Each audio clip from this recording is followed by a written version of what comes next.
Good morning, everybody. Well, probably for some of you guys, it's not morning anymore.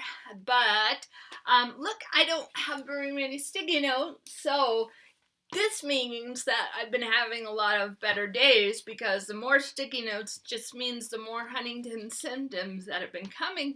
So it's kind of nice not to have a giant long list. But I hope everyone is having a good Wednesday. And I only have 2 more long runs until my marathon, so tomorrow's going to be a little bit warm. But I did check the weather, and it's supposed to be hopefully in the 60s, low 60s the week of my marathon, 62 on my marathon day, but I know it's going to change 100 times between now and then because this is Colorado and that's what it does. But I am just ready to get this thing over with. So now, all right.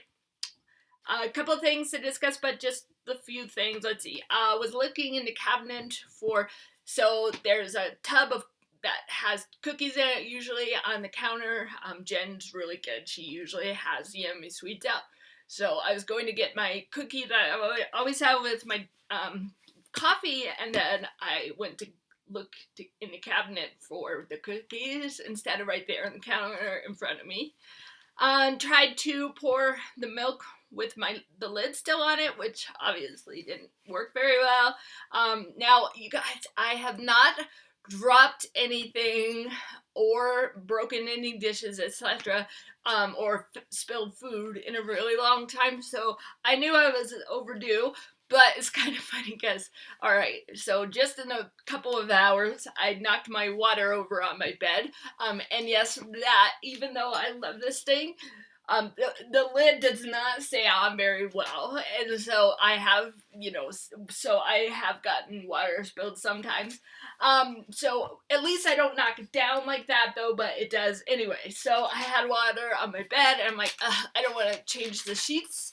So I'll just get a towel and put it over the wet spot and just change the sheets tomorrow. Well, then I came up at night. I always have granola, like something fibery and protein to, take off the edge of my hunger when I'm going to bed.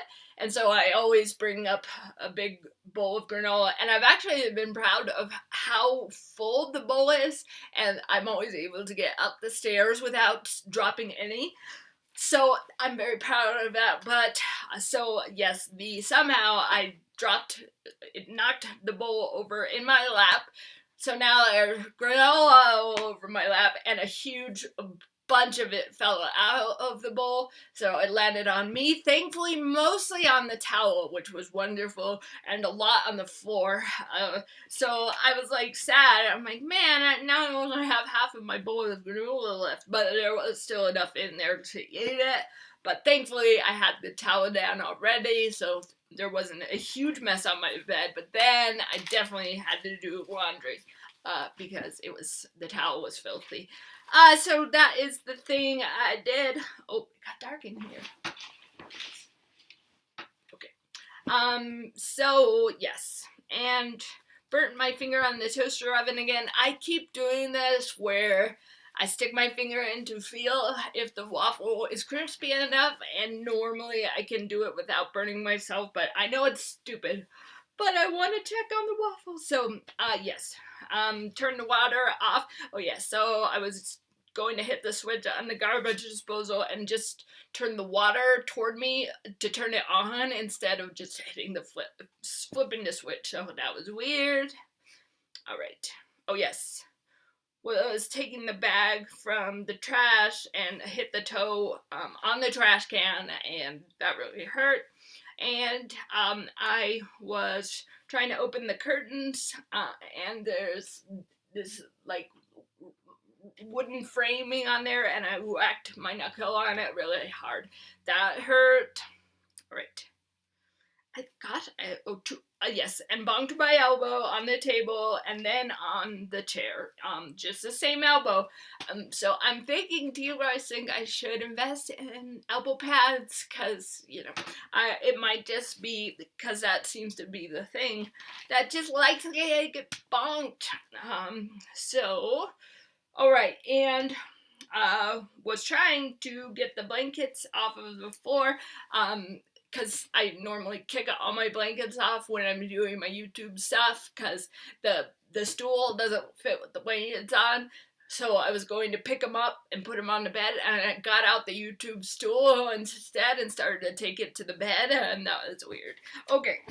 But I got to go to the support group yesterday, and it was awesome. There was like 6 or 7 people, and I shared the YouTube link with them, and hoping, that hopefully they would be able to get something out of the channel. But it was just really cool, just getting to share with each other, and a lot of people were getting really choked up, and just like how much they appreciating having people who really know what they're going through. And I told them about the Facebook pages that I'm a member of, and just told them it's a really good fellowship on here too.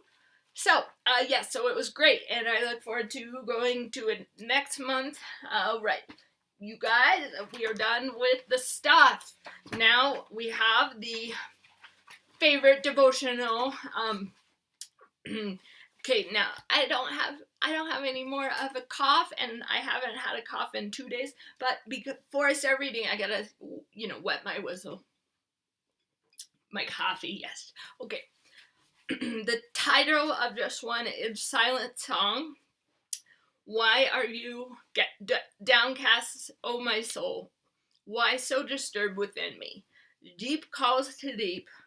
By days the Lord directs his love. At night his song is with me. A prayer to the God of my life. Psalm 42:5. The Son greatly wished to make a song of lovely things to sing to his beloved, but he could not find singing words. He heard the voice of his beloved saying, "You are walking on the road where all who love me will walk." Some of them walked this way singing, and they've left their song behind them. For their songs sing their words. They will, hold on guys, okay. Find their songs, sing their words. They will be your song to me. But the Son became full of grief, because there came a day when he could find no words to sing, neither his own nor those of others. And yet he wanted with all his heart and soul and mind to ascend to higher places, to stand in the presence of his beloved. And he who is love, eternal, whispered, "Then I too will approach you, silent with my love." And the Son entered into this silence to meet the eternal beloved there. After a while there was a sound in the gentle stillness, a voice that whispered, "Even your silence is to me a song of lovely things." And the prayers read, "My Father, there are reasons why I could feel downcast. When I think about some parts of my life, it's hard to pray, even harder to worship in freedom. Relationships that are difficult, dreams and goals that are crumbling, old hurts that would wound me over and over.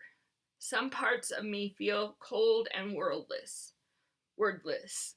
Is the problem that I've buried some things deep inside? Are you patiently calling through days and months for me to open up to you at some deeper level? Today, Father, I trust you to go deeper." So, guys, I hope that got you in your hearts, and I will talk when I have more to say.